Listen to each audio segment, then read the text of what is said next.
Bonjour à tous, nous sommes le mardi 10 février 2026 et nos chers amis, le professeur Mohammad Marandi et Larry C. Johnson sont avec nous. Bon retour parmi nous. C'est entièrement ma faute, d'accord, je suis désolé. J'étais en retard, je n'ai pas pu lire correctement ce fichu message. J'ai 71 ans, qu'est-ce que tu veux que je fasse? C'est toujours les Américains, Larry. Toujours les Américains. Ouais, Oh mon Dieu, veuillez cliquer sur le bouton « J'aime » pour nous aider à toucher plus de personnes avant de commencer.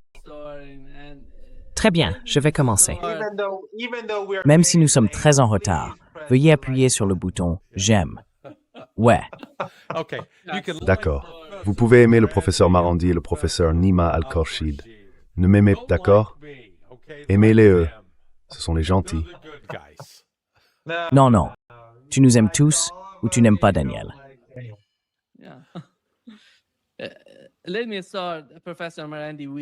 Oui, permettez-moi de commencer, professeur Marandi, avec vous et avec ce qui se passe en matière de politique étrangère de l'Iran.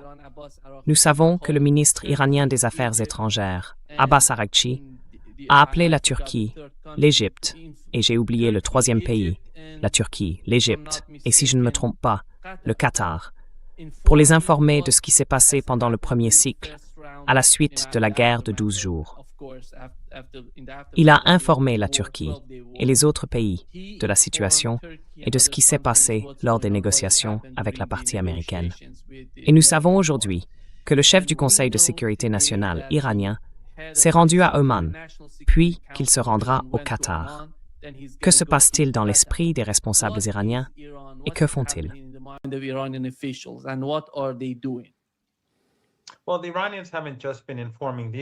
Eh bien, les Iraniens ne se sont pas contentés d'informer ces pays.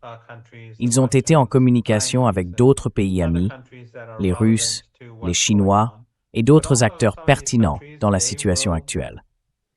Mais certains de ces pays, en cas de guerre, se retrouveraient eux-mêmes en grande difficulté, car au bout du compte, des bases américaines existent sur leur territoire et ils sont alliés de Washington. Et pendant que nous parlons, les bases américaines de la région sont utilisées contre l'Iran. Ils déplacent peut-être certains de leurs moyens, mais les bases continuent de planifier et de conspirer.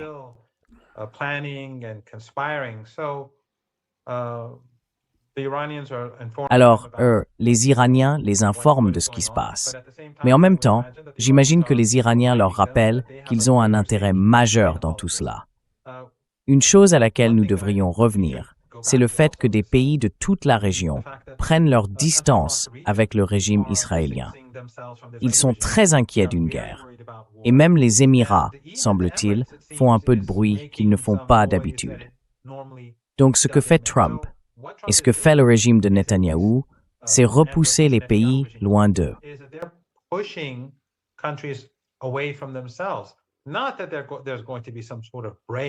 Il ne s'agit pas d'une rupture avec l'alliance américaine, mais cela va rendre les choses plus coûteuses pour les États-Unis et pour le régime israélien. Cela reflète également une réalité sur le terrain. Les populations de la région et du monde entier regardent ce que font les États-Unis avec une grande peur et une grande colère.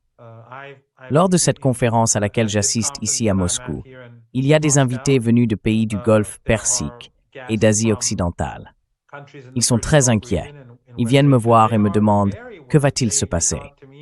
Et ils ont raison de s'inquiéter, car l'Iran survivra à cette guerre. L'Iran, même s'il est blessé, survivra. Mais beaucoup de ces régimes ne survivront probablement pas.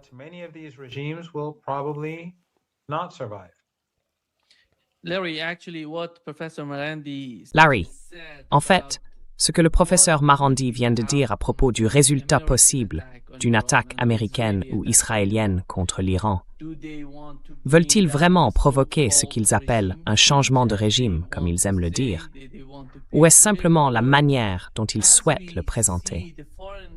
Nous avons vu le ministre turc des Affaires étrangères, dans sa dernière interview, dire que si les États-Unis décidaient d'attaquer l'Iran, il ne serait pas possible de tout changer là-bas, ni de renverser le gouvernement. Il a dit que leur évaluation ne le montrait pas. Et ce n'est pas seulement le gouvernement turc.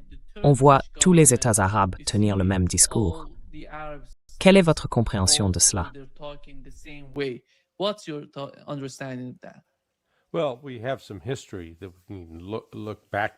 Eh bien, nous avons un précédent historique auquel nous pouvons nous référer. 2003, l'Irak. Les États-Unis bombardaient sans aucune opposition. L'Irak n'avait pas de système de défense aérienne, pas de force aérienne. Et qu'est-ce qui s'est passé? Nous avons tout de même dû déployer des troupes au sol. Saddam Hussein s'est caché, a finalement été capturé, puis exécuté. Mais le fait est que nous avons dû envoyer 165 000 soldats américains sur le terrain, et il a fallu 8 mois pour atteindre cet effectif. Donc l'idée qu'ils vont simplement s'asseoir ici et commencer à larguer des bombes sur l'Iran et que cela fera s'effondrer le gouvernement est tout simplement absurde. Cela reflète aussi le niveau de réflexion qui prévaut actuellement du côté américain. Ils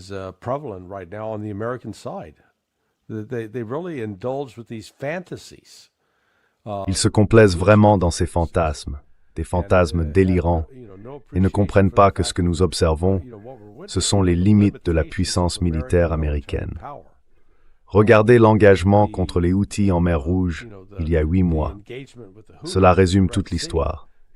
Les États-Unis disposaient de 2 porte-avions, de 5 destroyers et de F-35 pouvant intervenir depuis d'autres sites, et nous avons échoué. Nous avons appelé cela la liberté de navigation. Nous voulions empêcher les Houthis d'empêcher les navires à destination d'Israël d'atteindre leur port, et nous n'y sommes pas parvenus. Alors vous voyez, c'est bien de cela qu'il s'agit aujourd'hui. C'est tout simplement de la folie pure.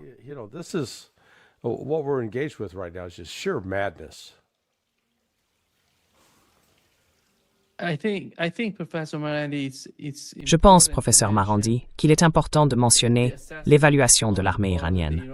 Nous connaissons le ministre iranien des Affaires étrangères. Je veux également me concentrer sur ce point. Le 7 février, il s'est exprimé à Doha et a parlé de la politique étrangère de l'Iran concernant les discussions avec les États-Unis. Mais du côté militaire, quelle est leur évaluation en Iran?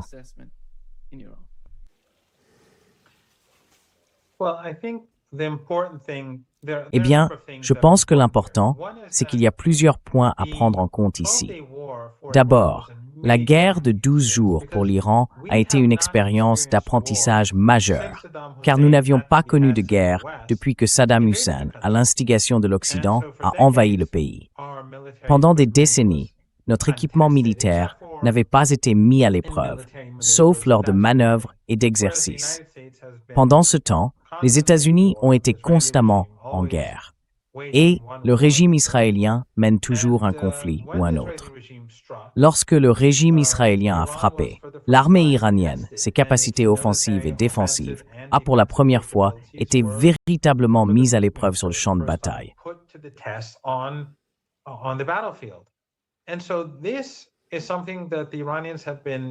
C'est donc quelque chose que les Iraniens ont utilisé à leur avantage pour se réorganiser et améliorer à la fois leurs capacités offensives et défensives. Au cours des 8 ou 9 derniers mois, le degré auquel des pays comme la Russie et la Chine se sont montrés plus disposés et désireux de coopérer avec l'Iran a beaucoup augmenté, car ils sont plus préoccupés qu'auparavant par les États-Unis. Et les Iraniens le sont aussi. Le niveau de coopération qu'ils recherchent avec les Russes et les Chinois a également augmenté. Ainsi, ces 3 pays se sont rapprochés les uns des autres. Et bien sûr, cela se traduit par des améliorations technologiques dans les capacités de l'Iran.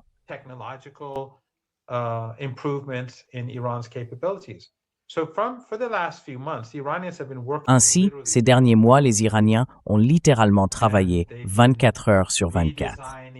Ils ont repensé et réorganisé à la fois leurs capacités civiles. En d'autres termes, le gouvernement est désormais mieux préparé qu'auparavant à se défendre, à protéger la population et à préserver ses ressources, ainsi que leurs forces militaires. Voilà pour le premier point. Le second, c'est que ce que beaucoup de gens ne semblent pas comprendre, c'est que les capacités militaires de l'Iran, et c'est un sujet que nous avions déjà abordé dans votre émission, celles qui sont dirigées contre le régime israélien, ne représentent qu'une petite partie de la puissance globale de l'Iran. Il s'agit des missiles longue portée, car le régime israélien est très éloigné.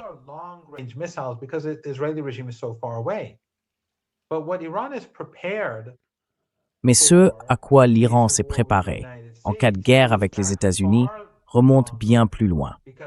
Depuis que les États-Unis ont pris l'Irak et l'Afghanistan, encerclé l'Iran et commencé à dire que toutes les options sont sur la table, les Iraniens se préparent à un conflit éventuel, ou potentiellement éventuel, avec les États-Unis. L'Iran dispose de toutes sortes de bases souterraines de missiles et de drones situées le long, à proximité ou orientées vers le golfe Persique et l'océan Indien. Une puissance de feu bien plus importante est dirigée vers le golfe Persique et le régime israélien. Les missiles à longue portée peuvent être utilisés contre le régime israélien et contre les États-Unis. Mais les missiles et drones à courte et moyenne portée sont tous destinés au golfe Persique. Ainsi, tout ce qui se trouve dans le golfe Persique peut être détruit.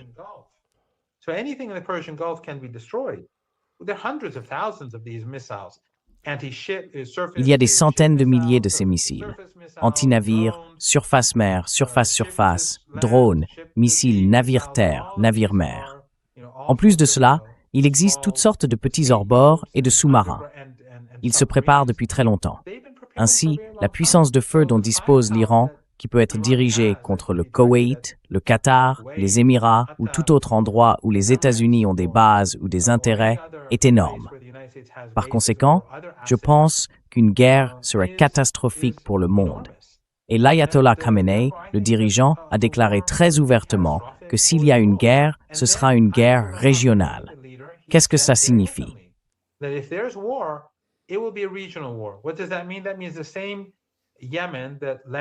Cela signifie que le même Yémen dont Larry parlait, celui que les Américains n'ont pas réussi à vaincre il y a 7 mois, est lui aussi prêt maintenant, encore plus qu'il y a 7 mois.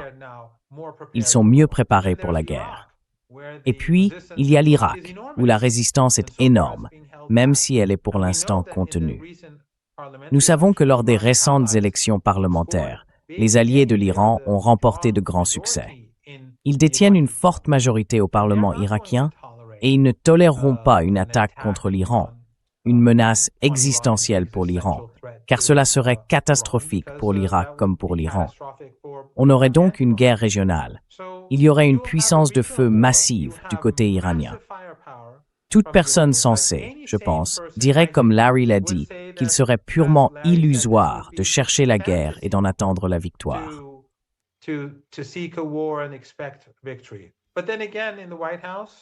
Mais encore une fois, à la Maison-Blanche, au Sénat, à la Chambre, on trouve, vous savez, les dirigeants de la classe Epstein. Et ces gens-là, ils se font des fantasmes sur beaucoup de choses, comme on l'a vu ces derniers jours. Mais ils fantasment aussi sur une sorte d'effondrement en Iran. L'Iran étant, selon eux, un château de cartes. Et c'est exactement ce qu'ils pensaient pendant la guerre de 12 jours, que l'Iran serait un château de cartes. Ce ne fut pas le cas. Et encore une fois, ils se trompent dans leurs calculs. S'il y a une guerre, elle se terminera bien plus mal pour l'Occident, pour le monde entier, à cause de l'effondrement économique qui s'ensuivra, pire que tout ce qui a résulté de l'Ukraine, de la guerre de 12 jours ou de toute autre guerre que nous ayons connue.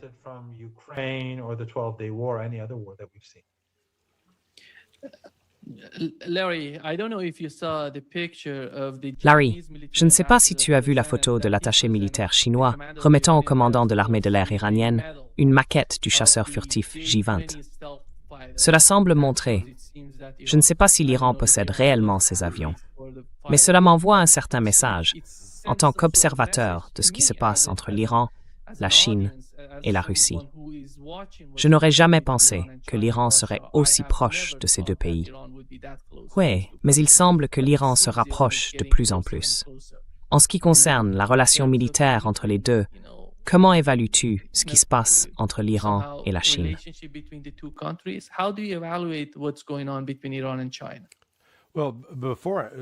Eh bien, avant de répondre à cela, permettez-moi de poser une question au professeur Marandi.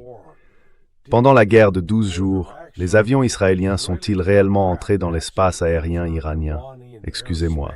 Ont-ils été visiblement identifiés ou sont-ils restés à distance?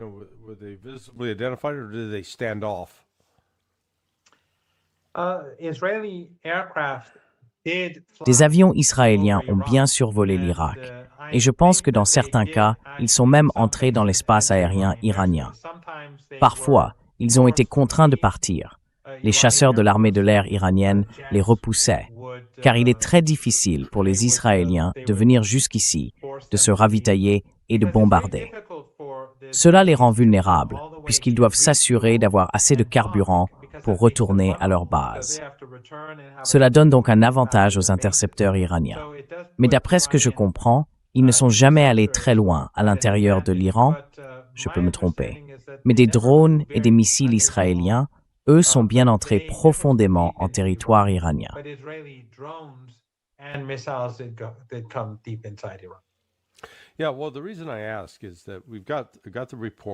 Oui, eh bien, la raison pour laquelle je pose la question, c'est que nous avons reçu des rapports, et cela rejoint ta question sur la Chine, Nima, selon lesquels les Chinois auraient déployé un système radar en Iran. Ils l'appellent un système 3D, et il est capable de détecter des objets entrant jusqu'à 700 km, ce qui couvre largement le golfe Persique. Il fournit 3 dimensions, l'altitude, la position physique et la détection des avions furtifs. Donc, c'est une amélioration cruciale s'il le possède réellement maintenant, car cela crée un défi supplémentaire pour tout avion américain ou israélien qui tenterait une attaque. Et je ne sais pas si c'est vraiment le cas. Peut-être que je confonds espoir et connaissance.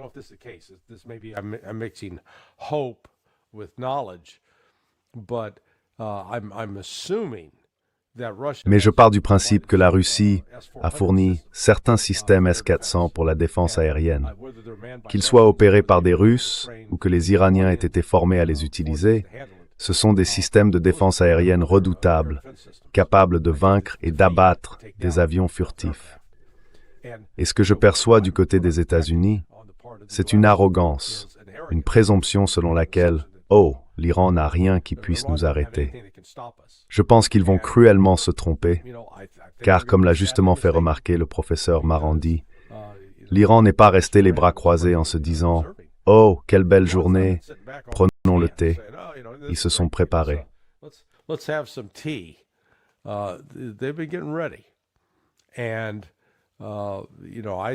Et vous savez, je pense, c'est mon opinion personnelle, que la solution idéale serait que les États-Unis tentent de lancer une attaque et se fassent botter les fesses, voire qu'un de leurs navires soit coulé.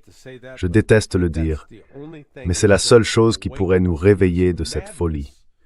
Cette obsession des États-Unis à croire qu'ils peuvent contrôler tous les pays du monde, tout en perpétuant les mensonges que nous racontons sur l'Iran. Je veux dire, je deviens de plus en plus en colère à ce sujet chaque jour. On dit que c'est dû à la vieillesse, mais je ne supporte plus ces foutus mensonges. C'est un mensonge après l'autre, présentant l'Iran comme un État terroriste vicieux, alors que si l'on s'en tient à la définition du terrorisme, des actes de violence, le meurtre de civils, c'est bien les États-Unis, pas l'Iran.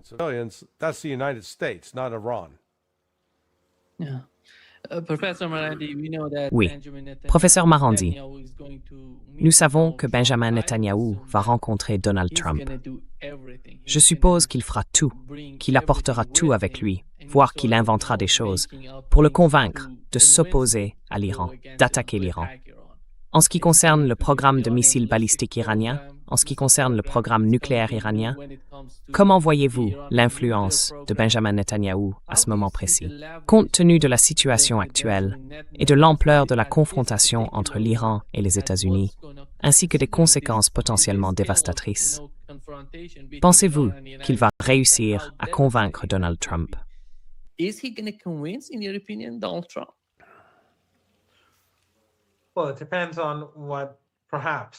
Eh bien, cela dépend peut-être de ce qui se trouve dans les dossiers Epstein. Je suis sûr que les Israéliens disposent de la version non expurgée et probablement de bien plus d'informations sur Trump et de nombreuses autres personnes aux États-Unis. Mais Trump a aussi besoin de grandes sommes d'argent pour les élections de mi-mandat, qui ne se termineront sans doute pas bien pour lui dans la situation actuelle. Je ne pense donc pas que, pour Trump, les intérêts des États-Unis aient la moindre priorité, pas plus que pour le régime de Netanyahou, les intérêts du régime israélien. Je pense que ces deux hommes ont leurs propres priorités personnelles à régler. Et sur cette base, il existe clairement une forte incitation pour Netanyahou à déclencher une guerre.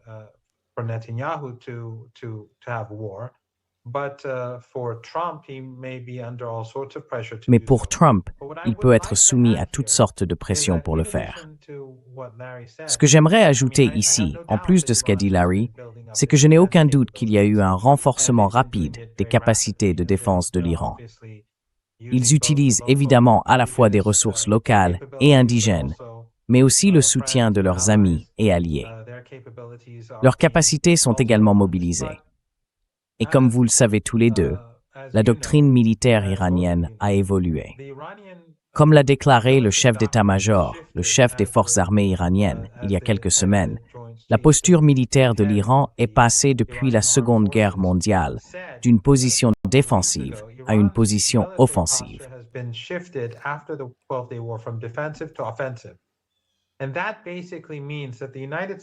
Et cela signifie essentiellement que les États-Unis, dès qu'ils lanceront une attaque, ou dès que les Iraniens découvriront qu'ils sont sur le point d'en lancer une, qu'il s'agisse d'une frappe limitée ou d'une attaque majeure, les Iraniens vont se déchaîner complètement. Ils vont commencer à détruire des actifs sur tous les fronts. D'après ce que je comprends, l'une des zones qui sera dévastée dès la toute première salve, encore une fois, c'est simplement ma compréhension, pas fondée sur des renseignements ou quoi que ce soit de ce genre. C'est les Émirats arabes unis. Les Iraniens vont frapper les Émirats. Ce sera parmi les premières cibles, d'après ce que j'entends. Les Iraniens vont se déchaîner complètement.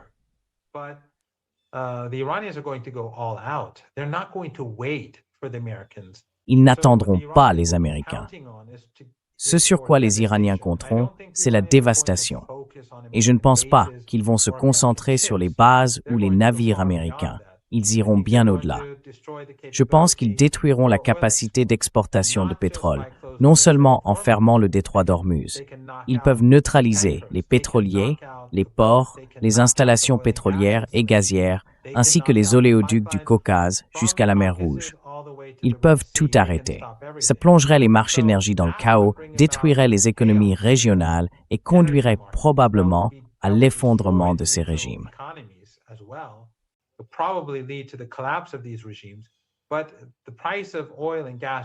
Mais le prix du pétrole et du gaz grimperait en flèche et ferait s'effondrer l'économie mondiale. Ainsi, tandis que les Iraniens frapperont le territoire américain et les actifs militaires, ils estimeront aussi, les Iraniens considèrent qu'ils ont tout à fait le droit de le faire, car ces petites dictatures familiales arabes de la région du Golfe Persique abritent toutes des bases américaines et coopèrent actuellement avec les Américains pour conspirer contre l'Iran. Donc, à mon avis, tandis que l'Iran travaille sur ses capacités de défense, il développe également ses capacités offensives. Et il misera sur la création d'un maximum de chaos et de dégâts pour contraindre les États-Unis à mettre fin à la guerre le plus rapidement possible.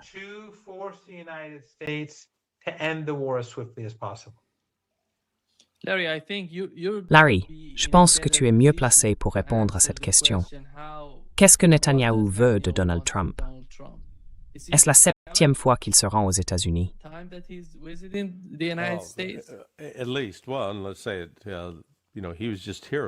Au moins un, disons. Il était ici il y a 33 ou 34 jours, le 29 décembre. Ils ont eu cette réunion à Mar-a-Lago. J'utilise cela comme un indicateur. Je connais un homme nommé Stephen Bryan. Stephen a été sous-secrétaire à la Défense sous Ronald Reagan. Et c'est un sioniste. Je veux dire un sioniste qui le revendique lui-même. Mais ce n'est pas un extrémiste comme Ben Gvir ou Smotrich. Pourtant, il s'est emporté l'autre jour. Il a écrit un article sur Substack, furieux à propos de la réunion à Oman avec la délégation iranienne, et il a vraiment démoli Stephen Witkoff. Donc ce que cela me dit, c'est que lorsque, je vais l'appeler un sioniste modéré, même si tu peux penser que c'est un terme contradictoire, mais lorsque quelqu'un comme Stephen se met en colère à ce point à cause de cette réunion, cela me montre que Trump subit une pression énorme pour frapper.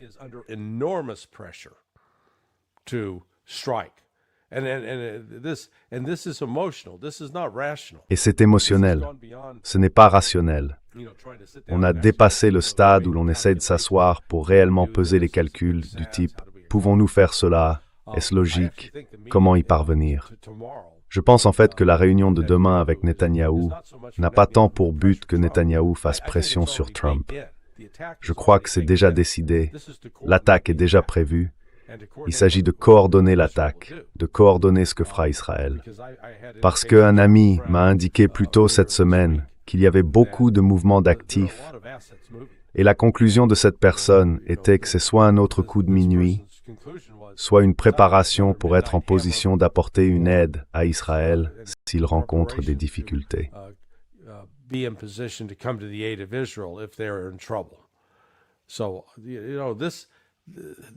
Donc tu sais, tout cela n'a absolument aucun sens. Si des gens rationnels s'assiedent pour réfléchir à la situation, ils diraient non, on ne peut pas faire ça. Mais la rationalité a fui Washington. Et tu sais, on a eu hier un aperçu de la gravité des choses avec Lavrov. Sergei Lavrov, le ministre des Affaires étrangères de la Russie, il a été interviewé par BRICS TV et mon Dieu, il a littéralement démoli les États-Unis de fond en comble. Tu sais, Ray McGovern et moi avons eu une sorte de dispute, enfin pas vraiment une dispute, plutôt un désaccord, parce que j'ai dit que les Russes, lorsqu'ils ont utilisé ce mot dans l'une des traductions, ont dit qu'ils avaient eu une discussion franche avec Witkoff et son équipe.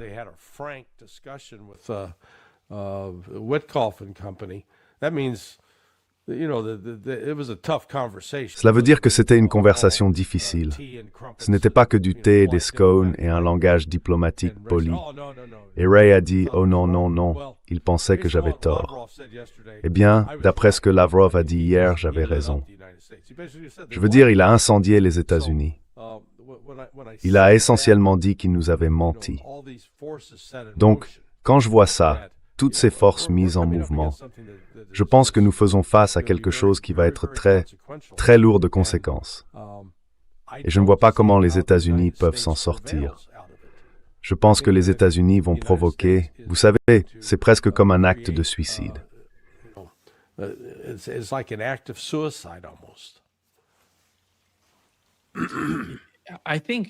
Mais je pense, professeur Marandi, d'après ce que je comprends de ce que j'entends de la part des responsables iraniens, que peu importe que les États-Unis ou Israël tentent d'attaquer l'Iran, l'Iran riposterait contre Israël. Israël serait l'une des cibles de l'armée iranienne. Est-ce bien le cas?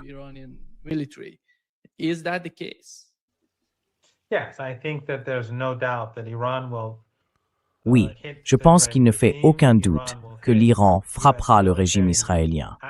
L'Iran attaquera des unités militaires américaines, mais il visera aussi les intérêts américains. Et cela ne signifie pas nécessairement que ces intérêts appartiennent aux États-Unis. Si l'Iran interrompt le flux de pétrole et de gaz à travers l'Asie de l'Ouest et le Caucase, il considère cela comme une attaque contre les intérêts américains. Si les États-Unis tentent de faire tomber l'Iran, alors l'Iran fera tout son possible pour faire chuter l'économie américaine. Et je pense qu'en fin de compte, comme Larry le souligne, ce n'est pas quelque chose que les États-Unis peuvent gagner. Les États-Unis peuvent tuer beaucoup d'Iraniens. Ils l'ont déjà fait. Lors des émeutes, les États-Unis et les Israéliens, en envoyant ces terroristes, ont tué de nombreux Iraniens ordinaires ainsi que de nombreux policiers.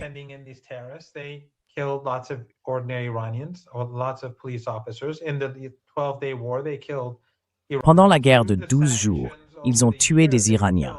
À travers les sanctions imposées au fil des années, ils ont tué des milliers et des milliers de patients iraniens atteints de cancer et d'autres personnes vulnérables, des gens dont les familles ont été détruites à cause de ces sanctions. Ils font cela depuis des décennies contre l'Iran. Mais dans ce cas, je pense que la réponse iranienne sera dévastatrice. Et je pense que l'on assistera à un effondrement de l'économie américaine. Certains de mes amis américains disent « Eh bien, les États-Unis sont autosuffisants en énergie. » Eh bien, ces milliardaires ou ces entreprises qui produisent le pétrole pourront peut-être gagner un peu d'argent pendant quelques jours avant que l'économie mondiale ne s'effondre. Et ensuite, il n'y aura plus de demande de pétrole, ou très peu.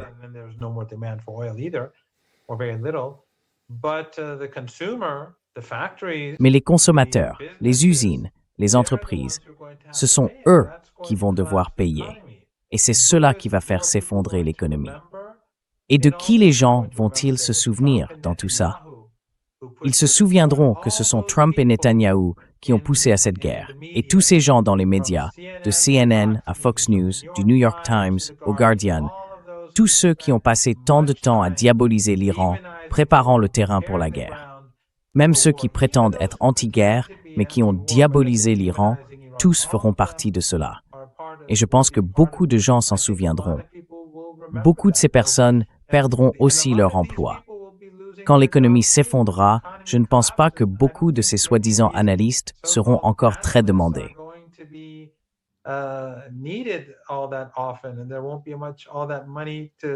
Et il ne restera pas beaucoup d'argent à distribuer à ces gens pour qu'ils continuent à donner leur point de vue insensé sur ce qui se passe. Au bout du compte, c'est une sorte de destruction mutuelle assurée. Pendant la guerre froide, il y avait l'Union soviétique et les États-Unis. Les deux possédaient des armes nucléaires. Et ils savaient que si un camp tirait, l'autre riposterait. Et ce serait la fin du monde. Donc, les deux se sont abstenus de commettre cette stupidité. Je pense que le marché mondial de l'énergie, pour l'Iran et sa capacité à le paralyser de manière permanente, non seulement dans le Golfe Persique, mais aussi à travers la péninsule arabique. Souvenez-vous du Yémen, de l'Irak, des alliés de l'Iran là-bas et dans le Caucase. La capacité des Iraniens à faire cela ferait effectivement s'effondrer l'économie mondiale. Et d'une certaine manière, c'est cette destruction mutuelle assurée qui est l'enjeu.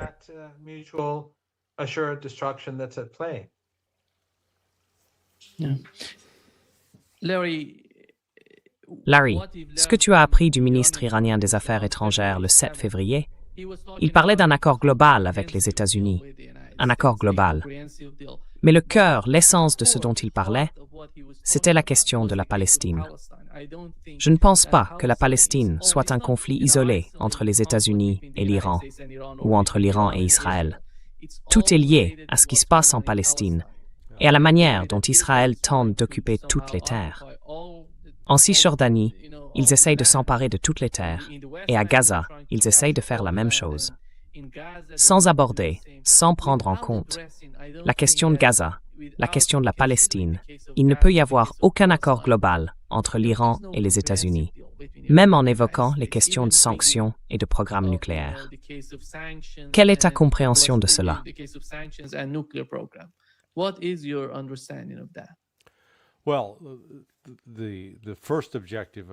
Eh bien, le premier objectif de l'Iran devrait être de faire lever les sanctions. Je pense que nous ne sommes encore qu'au début d'une nouvelle phase. Depuis que la Russie et la Chine ont rejeté le rétablissement automatique des sanctions en octobre dernier, et que l'Union européenne, c'est-à-dire la France, l'Allemagne et le Royaume-Uni, qui n'avaient jamais levé les sanctions comme ils étaient censés le faire, l'Iran dispose désormais d'une alternative. Il n'a plus besoin d'être lié à ce que fait l'Occident. Mais si l'Iran veut conclure un accord, eh bien, premièrement, l'Iran accepterait de dire « D'accord, nous n'allons pas construire d'armes nucléaires ». Or, ils n'en construisent pas. Donc, d'accord, nous acceptons de ne pas faire ce que nous ne faisons déjà pas. Mais en échange, l'Occident doit accepter de lever immédiatement les sanctions.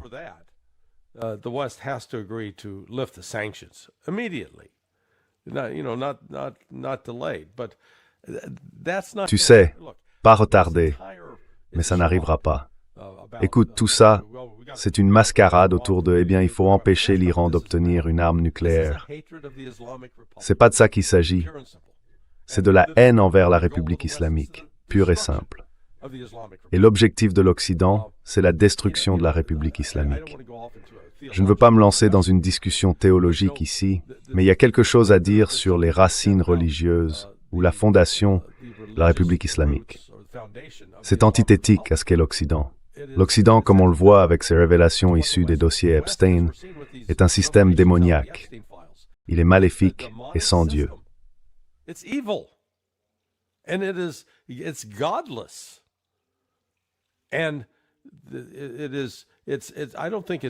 Je ne pense pas que ce soit une simple coïncidence si les États-Unis, surtout aujourd'hui, avec leurs alliés occidentaux en Europe, sont obsédés par l'idée de détruire des pays comme la Russie et l'Iran, parce que ces deux nations ont une base religieuse et une croyance en Dieu. Je crois que cette foi en Dieu va jusqu'à faire penser à leurs dirigeants qu'il y a des choses qu'ils ne doivent pas faire, parce qu'elles sont mauvaises. Cette notion du mal n'existe plus en Occident, à mon avis. Nous pouvons faire absolument tout ce que nous voulons, simplement parce que nous nous sommes fait Dieu. Et cette dimension, la dimension théologique de tout cela, est, je pense, ce qui sous-tend l'ensemble de ce conflit que nous observons. Il s'agit du fait que nous ne supportons pas les pays qui ont un code moral et que nous devons les détruire si nous le pouvons.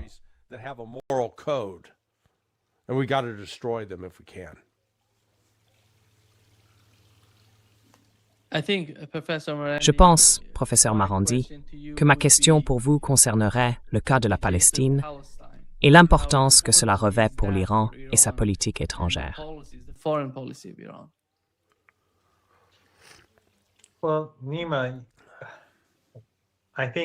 Eh bien, Nima, je pense que c'est assez clair.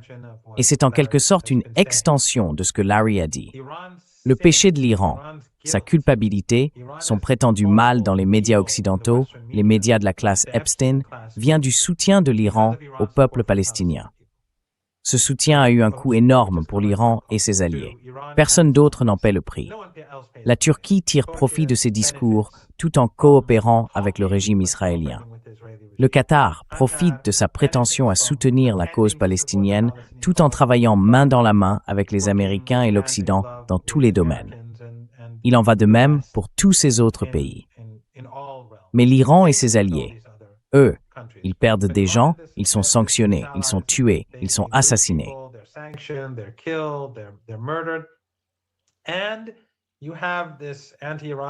Et vous avez ces médias anti-iraniens et anti-résistance, qu'il s'agisse d'Al Jazeera, des médias turcs, saoudiens, émiratis ou occidentaux, tous disant à quel point l'Iran est maléfique, à quel point l'Iran est horrible, chacun à sa manière.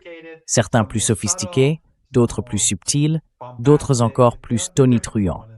Ils diffèrent les uns des autres, mais au bout du compte, ils sont tous hostiles à l'Iran, qu'il s'agisse d'Al Jazeera, du Guardian ou de Fox News. Cela ne fait vraiment aucune différence. Mais il ne s'agit pas seulement de la Palestine.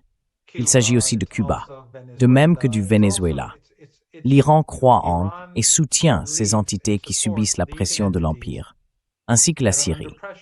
Pour l'Iran, le gouvernement syrien dirigé par le président Assad n'était pas le problème. Le problème, c'était que les États-Unis et les Israéliens, avec leurs mandataires régionaux, qu'il s'agisse d'Erdogan, du Qatar ou d'Abdallah en Jordanie, voulaient saper ce pays au profit du régime israélien. Et ils ont fini par y parvenir.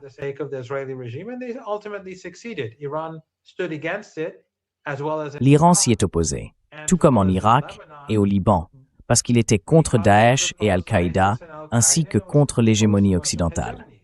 Donc, tout cela fait de l'Iran un pays maléfique et irrémédiable. C'est pourquoi ils ont conspiré, fait venir ces terroristes, puis ont accusé l'Iran des terroristes qu'ils avaient eux-mêmes introduits, ainsi que des émeutes et de toutes les morts. Ensuite, ils ont gonflé les chiffres, alors même qu'ils affirmaient qu'il n'y avait pas d'Internet. Les chiffres augmentaient chaque jour. 5 000, 10 000, 20 000, 50 000, 80 000, minute après minute. C'était à la fois pour rendre le génocide en cours à Gaza moins horrible grâce à ces chiffres fabriqués et aussi pour diaboliser l'Iran. Puis, lorsque le gouvernement iranien a publié les chiffres réels, avec toutes les données sur les victimes, leurs antécédents, leur numéro d'identification. 3117. Ils ont fait passer le total de 80 000 à, 5 000 ou 6 000. Ils ne reconnaissent toujours pas le vrai chiffre. Mais vous savez, tout cela vise à diaboliser.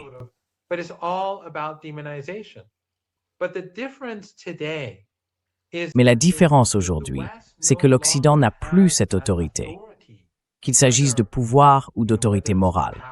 Je ne dis pas qu'il ait jamais vraiment eu une autorité morale, mais il en donnait l'illusion. Avec ce que nous avons vu concernant Epstein et tant d'autres affaires au cours des dernières années, cette illusion a disparu. Dans le même temps, on voit des peuples et des entités émerger dans le Sud global. L'Iran n'est plus isolé comme il l'était il y a 10 ou 15 ans, à l'époque où la Russie et la Chine étaient contraintes d'accepter des résolutions du Conseil de sécurité de l'ONU contre l'Iran, lorsqu'elles étaient intimidées au point de ne plus coopérer de manière approfondie.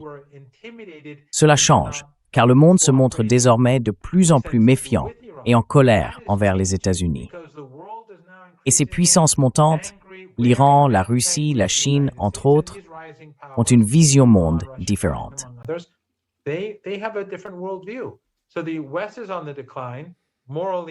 Ainsi, l'Occident est en déclin, moralement, même parmi ses propres populations, économiquement, militairement, tandis que des pays comme l'Iran, la Russie et la Chine sont en pleine ascension.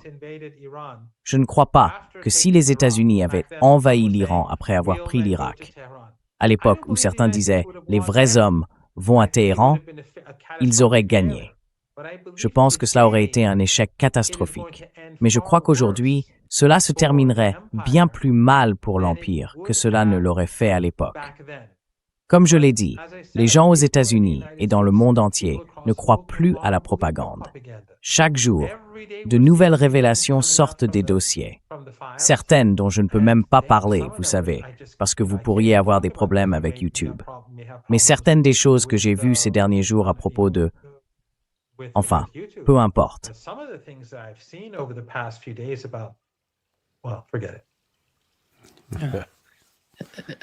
Nous allons te faire bannir.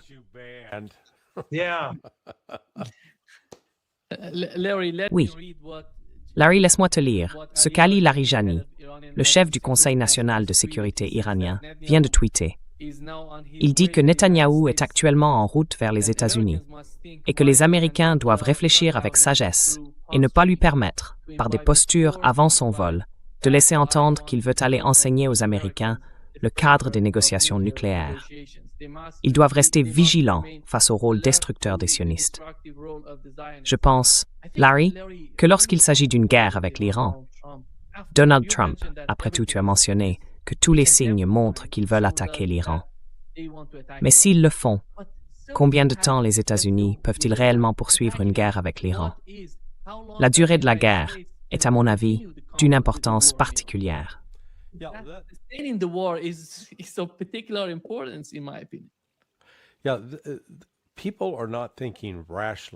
Oui, les gens ne réfléchissent pas de manière rationnelle à ce sujet. Et c'est pourquoi je reviens sans cesse à l'idée qu'il faut se tourner vers le passé pour comprendre quelles sont réellement les capacités des États-Unis sur le plan militaire. Vous savez, j'ai passé presque un quart de siècle à concevoir des exercices pour les forces d'opération spéciales de l'armée américaine. Dans ces exercices, on crée des scénarios, et mon travail consistait à générer des messages qui les obligeaient à prendre des décisions et à réagir. Et ce n'est pas Hollywood. On fait face à la réalité.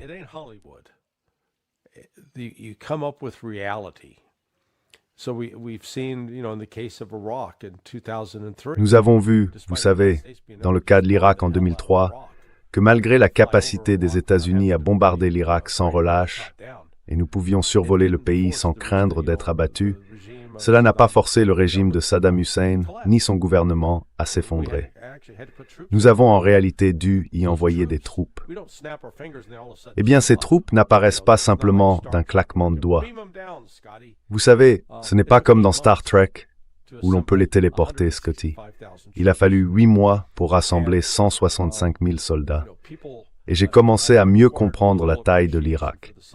On m'a demandé d'y aller en 2006 pour former un Navy SEAL à la télévision. Donc j'ai été déployé en Irak en 2006 et j'ai atterri au Qatar.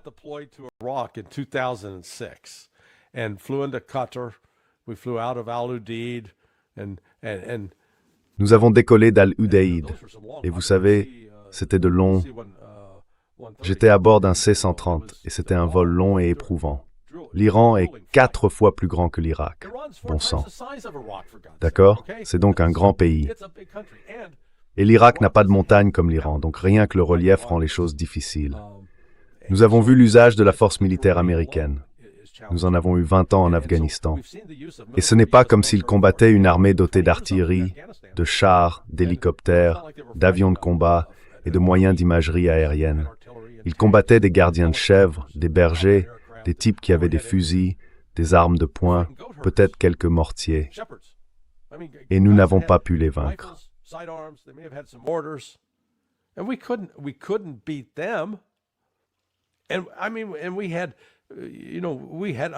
Et nous avions un accès illimité. Encore une fois, nous contrôlions l'espace aérien. Mais maintenant, nous nous retrouvons face à l'Iran.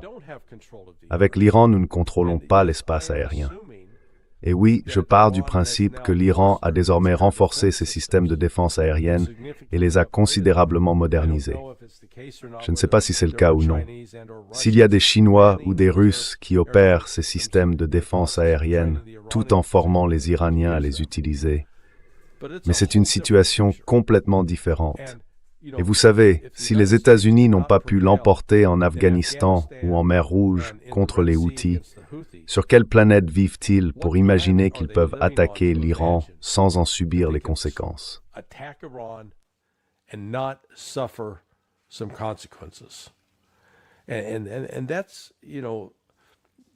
Et c'est, vous savez, je maintiens que l'une des raisons pour lesquelles les États-Unis ont été si désireux d'entrer dans ces guerres, c'est que nous n'en avons jamais payé le prix. Je veux dire, réfléchissez-y. J'ai utilisé le chiffre de 500 000 Iraniens morts pendant la guerre Iran-Irak. Vous vous rendez compte que les Iraniens ont perdu plus de gens si ce chiffre est exact? Il est peut-être même plus élevé. L'Iran a perdu plus de personnes dans cette guerre que les États-Unis pendant la Seconde Guerre mondiale, et nous faisons des fichus films à ce sujet. Nous construisons des monuments. Oh, regardez comme nous avons souffert. Et pourtant, voici l'Iran, avec une population plus petite qui a subi bien plus de pertes.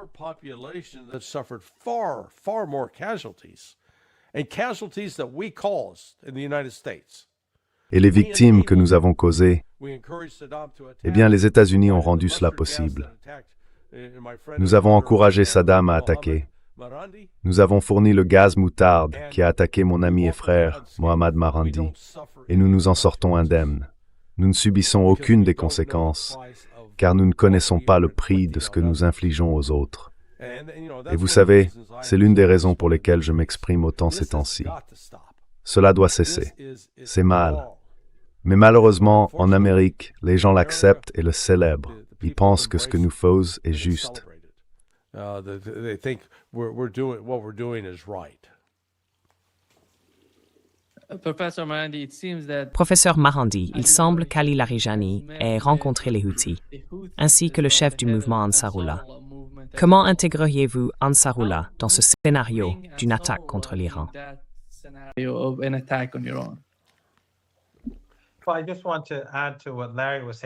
Eh bien, je veux simplement ajouter quelque chose à ce que disait Larry.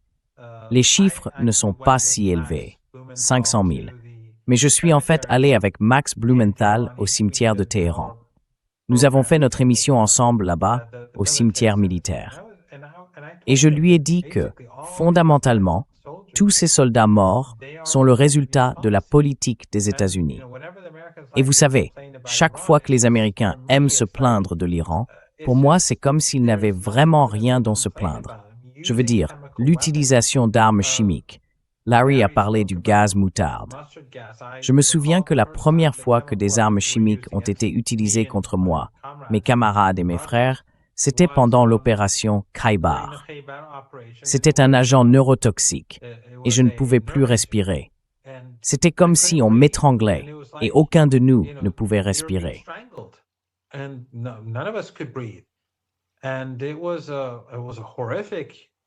Et c'était une expérience horrible.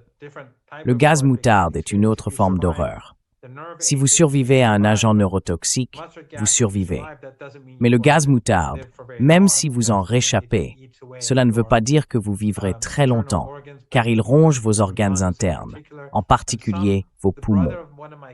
Le frère de l'un de mes collègues a souffert pendant des décennies et est mort il y a seulement quelques années, après des années et des années de douleurs croissantes, à peine capable de respirer, littéralement étranglé pendant des décennies, parce que ce gaz moutarde avait détruit ses poumons. Et des gens continuent de mourir. Mais pour revenir à Ansarullah, je pense que c'est très clair. Ansarullah est aujourd'hui bien mieux préparé à la guerre qu'il ne l'était à l'époque.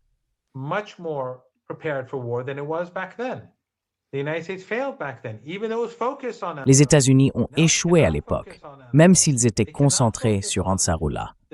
Aujourd'hui, ils ne peuvent plus se concentrer sur Ansarullah. Ils ne peuvent pas se concentrer sur la résistance en Irak. Et il y a des centaines de milliers de personnes, celles qui ont combattu aux côtés des Iraniens pour vaincre Daesh, qui ont combattu sous le commandement du général Soleimani pour vaincre les extrémistes que l'OTAN, les Américains, les Israéliens, Erdogan et le Qatar ont contribué à créer, qui s'en prendront aux intérêts américains partout, dans le nord du pays, peut-être au Koweït et ailleurs, et dans tout l'Irak, peut-être aussi en Syrie. Nous avons récemment vu une base de missiles souterraine en Irak, dévoilée par la résistance. C'est un message. Les Américains peuvent-ils se concentrer sur l'Irak? Non, car ce sera le Yémen. Et peuvent-ils se concentrer sur ces deux fronts?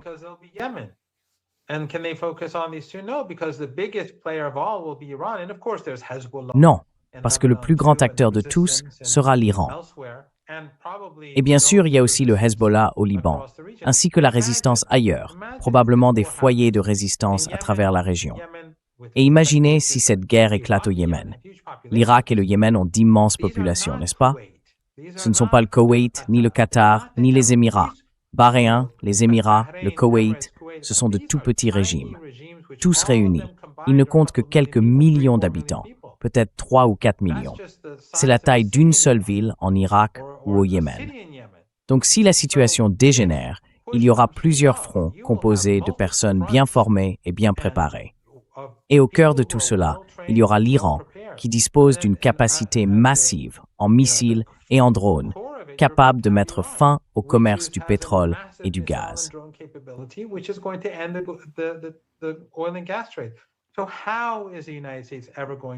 Alors, comment les États-Unis pourront-ils jamais gagner une guerre?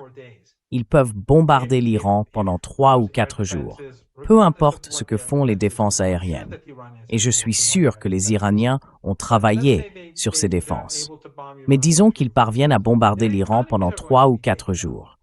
Leurs économies seront anéanties, et ensuite ces régimes seront renversés. Pourquoi le Qatar, qui compte environ 300 000 habitants et des millions de travailleurs étrangers, quand il n'y aura plus d'exportation et que l'économie s'effondrera? Pourquoi la dictature, la famille régnante, resterait-elle au pouvoir? Ou à Bahreïn, ou aux Émirats, ou au Koweït, ou dans l'un quelconque de ces États? Ils seront très probablement balayés. Quand il n'y a plus de pétrole, plus de gaz, que leur reste-t-il?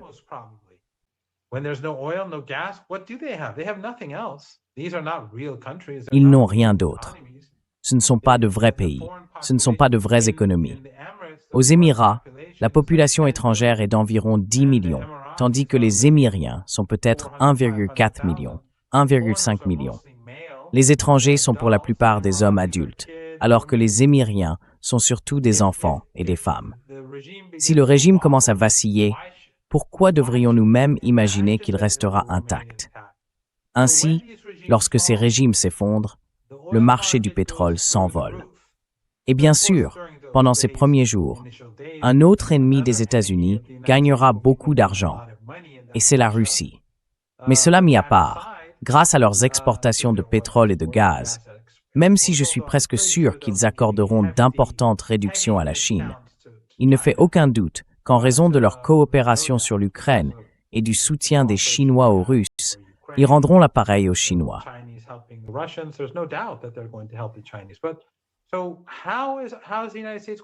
Alors, comment les États-Unis vont-ils gérer cela?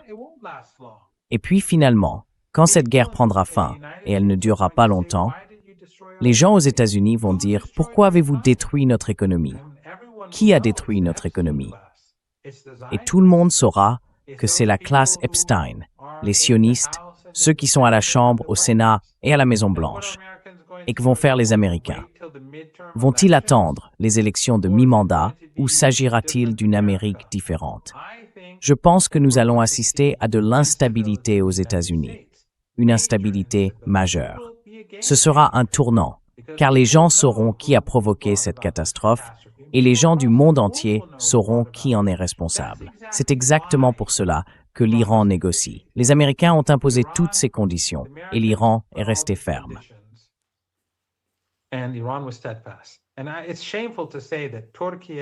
Et il est honteux de dire que la Turquie, l'Égypte et le Qatar ont présenté cette proposition scandaleuse selon laquelle l'Iran devrait abandonner ses alliés régionaux, ses capacités de défense et son programme nucléaire, comme de bons pions de l'Empire. Je ne parle pas des peuples, je parle des régimes. L'Iran a dit non.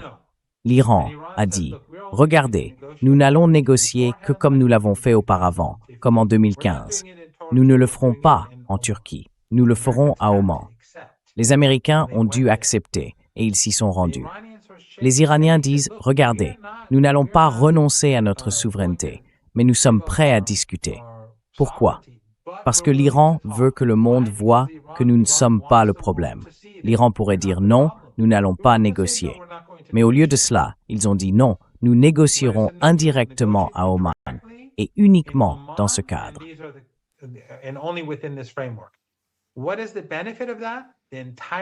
Quel est l'intérêt de cela?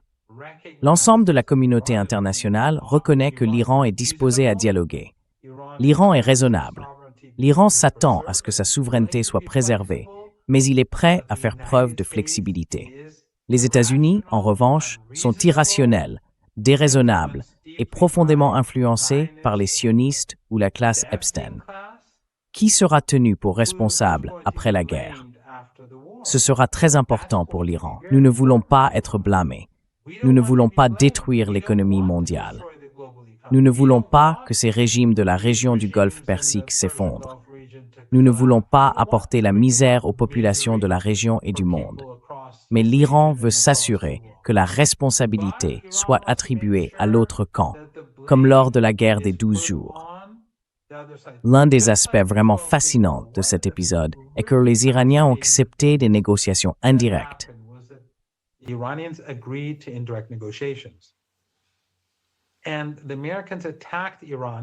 Et les Américains ont attaqué l'Iran, et le régime israélien a attaqué l'Iran, alors que l'Iran était en train de négocier. Cela a en réalité énormément profité à l'Iran, à la fois parmi les Iraniens, qui voient leur gouvernement tenter de résoudre le problème, et dans le monde entier. Même si l'Union européenne soutenait l'agression, que l'Agence internationale de l'énergie atomique, un instrument de l'Occident, la soutenait ou la justifiait, et que les États-Unis appuyaient et aidaient cette agression, le monde n'y a pas cru. Ainsi, ce que dit aujourd'hui l'Iran, c'est « Regardez, nous sommes prêts à résoudre ce problème. » Mais en même temps, tout comme les États-Unis déploient des moyens dans la région, les Iraniens se préparent. Chaque jour, l'Iran est plus fort que la veille. L'Iran se prépare donc, mais il dit aussi au monde qu'il ne veut pas se battre.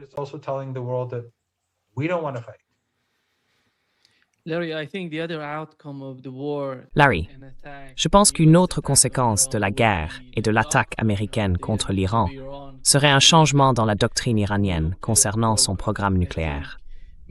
Je crois que beaucoup de gens en Iran se demandent actuellement à quoi bon négocier avec les États-Unis. Ils nous attaqueraient de toute façon. Nous devons faire autre chose. Nous devons renforcer la dissuasion en Iran pour contrer cela. Je pense que si cette attaque se produisait, elle modifierait radicalement la doctrine iranienne. Quelle est ton évaluation à ce sujet? On the part of Iranians. What's your assessment of that? No, I agree with that. I think this will be. Non, je suis d'accord avec ça. Je pense que ce sera... Vous savez, parce qu'en ce moment, l'ayatollah Khamenei est minoritaire. Et c'est à cause de sa, disons, conviction religieuse ferme que posséder une arme nucléaire est mal, c'est mauvais.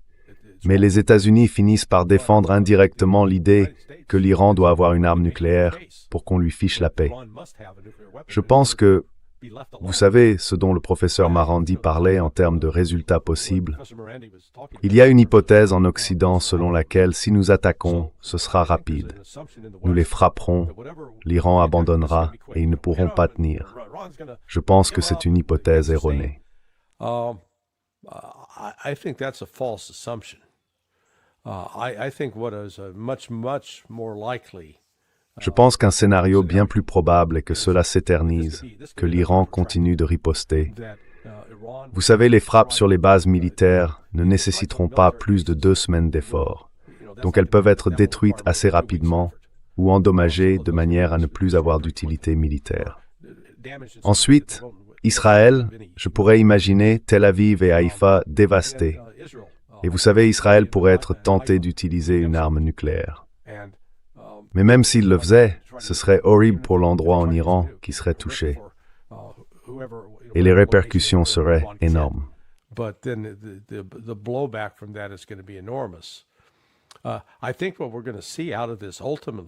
Je pense que ce que nous allons finalement voir émerger de tout cela, c'est un règlement négocié du conflit, dans lequel l'Iran aura plus d'atouts que les États-Unis. Parce que, si l'on regarde la situation du point de vue américain, sa capacité à projeter sa force est limitée. Oui, disons qu'il pourrait déployer 4 groupes aéronavals au large des côtes iraniennes. Ce ne serait que 4 grosses cibles faciles que les missiles antinavires iraniens pourraient détruire. Et vous savez, les États-Unis se trouvent dans cette position étrange, où certes, ils disposent de missiles de croisière Tomahawk avec une portée de 1000 miles, mais ils maintiennent leurs navires à 1000 milles des côtes.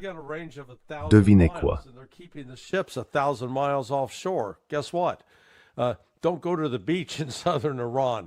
N'allez pas à la plage dans le sud de l'Iran. D'accord, c'est là que les Tomahawks frapperont, car ils ne peuvent pas aller beaucoup plus loin à l'intérieur des terres. C'est pourquoi je dis que personne ne réfléchit à tout cela de manière logique et rationnelle, en fonction de ce que nous allons réellement faire. Et puis, comme l'a encore souligné le professeur Marandi, l'Iran, au cours des 40 dernières années, n'est pas resté les bras croisés à manger du houmous, grignoter des grenades et siroter du thé. Ils ont construit des villes souterraines, ils disposent de systèmes de lancement de missiles souterrains et ils ont fait des réserves. Je suis toujours amusé par ces Occidentaux qui affirment avec assurance qu'en Iran, il n'y a qu'un certain nombre de missiles.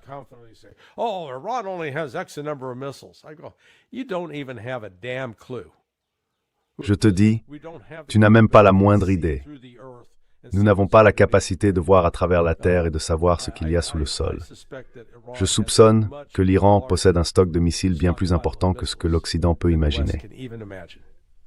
L'Iran se trouve donc dans une position où il peut soutenir une opération de combat. Au final, les États-Unis devront négocier avec l'Iran et dire « D'accord, arrêtez ». Car tout ce que les États-Unis peuvent vraiment faire, c'est continuer à envoyer des avions en Iran. Et je pense que certains de ces avions vont être abattus. Si c'est le cas, l'Iran détiendra des pilotes américains, s'ils survivent.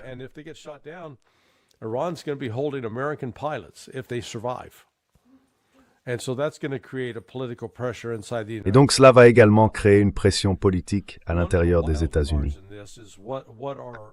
L'un des éléments imprévisibles dans tout cela, c'est ce que vont faire l'Arménie et l'Azerbaïdjan.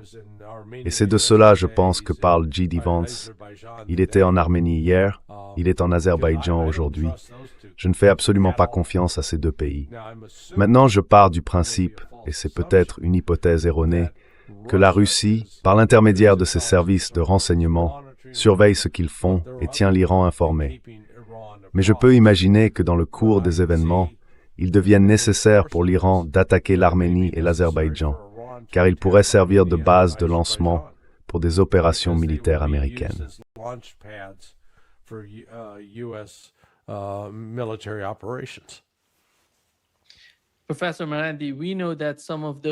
Professeur Marandi, nous savons que certains des missiles utilisés par les États-Unis contre l'Iran à la fin de la guerre de 12 jours n'ont pas fonctionné.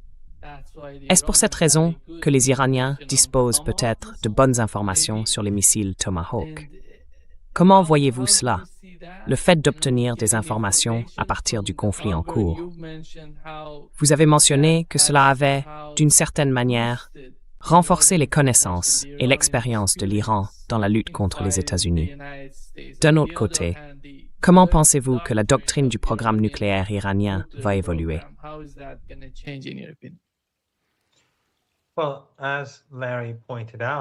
Eh bien, comme Larry l'a souligné, l'opinion publique en Iran a évolué, selon les sondages.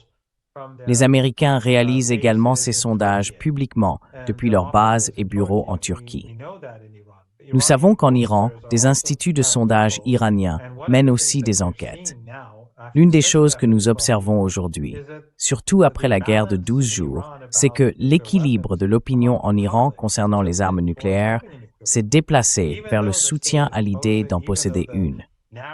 Même si l'État y est opposé, même si le discours provenant des médias d'État et des sources officielles est contre les armes nucléaires, le comportement des États-Unis a poussé les Iraniens ordinaires à adopter une position où, malgré la ligne de l'État et la conviction du dirigeant lui-même, ce dernier se retrouve désormais en minorité parmi les Iraniens ordinaires.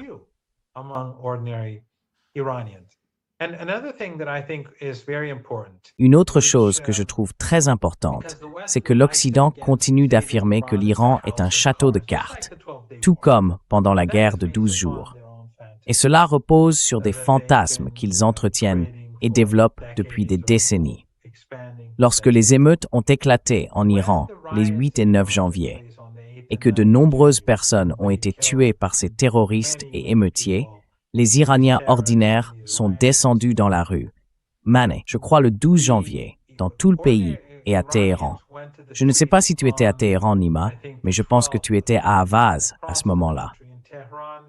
À Téhéran, jusqu'à 3 millions de personnes sont sorties pour protester contre les émeutiers. 3 millions de personnes. Quand je suis allé à ce rassemblement, et même en repartant, alors que c'était déjà terminé, des gens essayaient encore d'y aller. La circulation était énorme.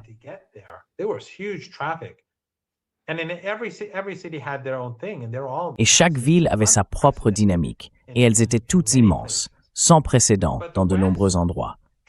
Mais l'Occident a essayé de faire croire que c'était de l'IA ou une exagération. Eh bien, demain marque l'anniversaire de la Révolution, et je conseille à tout le monde de regarder les rassemblements à travers l'Iran, y compris à Téhéran, pour voir où en est l'opinion publique. Il y aura une couverture en continu, des journalistes seront présents, et Musk et X ne pourront pas prétendre qu'il s'agit d'IA ou de quoi que ce soit de ce genre. Les gens pourront le regarder en direct. La réalité, c'est que le peuple iranien s'oppose au terrorisme soutenu par l'Occident. Il s'oppose aux guerres soutenues par l'Occident. Il soutient la République islamique d'Iran. Le fait est que les Iraniens ne veulent pas être gouvernés par la classe Epstein et qu'ils considèrent leur propre État, avec tous ses défauts, comme un solide pour l'Occident.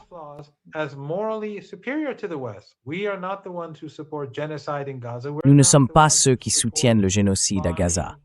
Nous ne sommes pas ceux qui soutiennent le bombardement de l'Iran, l'enlèvement de présidents, la famine imposée au peuple cubain ou la traque des pêcheurs au Venezuela.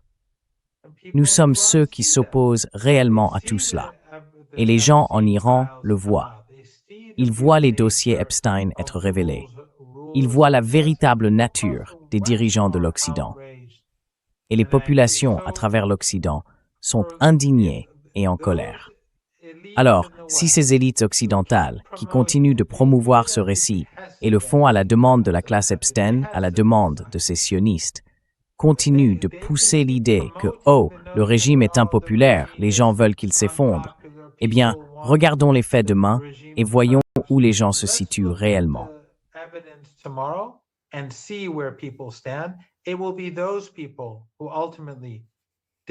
Ce seront ces personnes qui finiront par vaincre les États-Unis dans la région du Golfe Persique. Ce sera catastrophique. Je ne veux pas de guerre. Je veux dire, souvenons-nous tous que nous sommes tous contre la guerre. Mais si nous sommes forcés de nous battre, nous serons déterminés. Pour nous, ce sera une guerre existentielle. Et pour Trump, ce sera une guerre de choix, une guerre qui lui sera imposée ou encouragée par la classe Epstein. Mais pour nous, elle sera existentielle.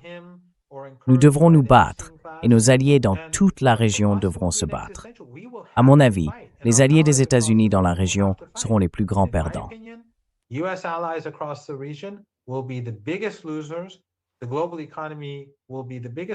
L'économie mondiale sera l'une des plus grandes perdantes, et le peuple américain sera le plus grand perdant. Les Iraniens souffriront, sans aucun doute, sans aucun doute. La guerre est la guerre. Mais ils ne l'ont pas commencée, et ils savent qu'ils doivent se défendre. Ils feront tout ce qu'ils peuvent pour y mettre fin. Tout comme le gouvernement américain essaie d'étrangler les femmes et les enfants cubains et de les faire souffrir pour qu'ils se mettent à genoux afin que le gouvernement des États-Unis puisse prendre le contrôle, les Iraniens étrangleront l'économie américaine, l'économie mondiale, et feront en sorte que les États-Unis soient contraints de reculer.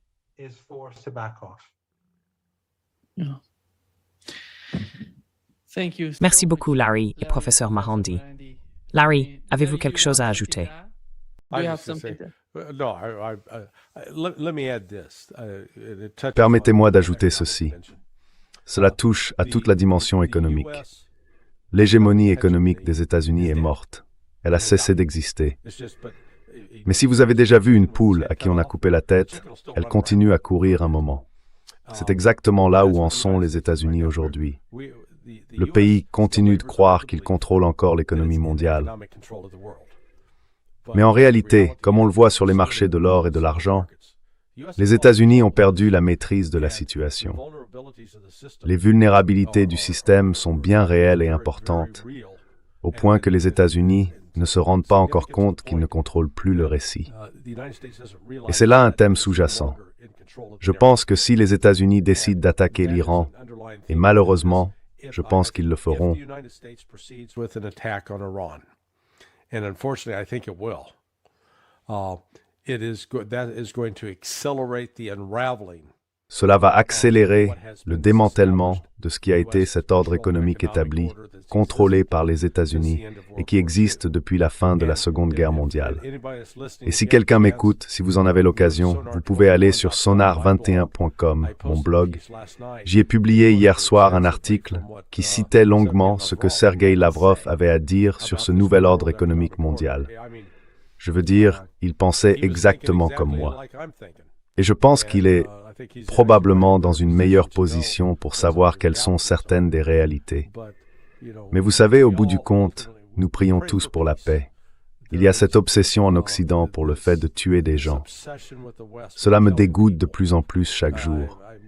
Je regrette d'avoir un jour fait partie de la machine qui a rendu cela possible. Mais cela doit cesser, car les États-Unis continuent de croire qu'ils peuvent atteindre la paix en tuant, et ce n'est pas possible.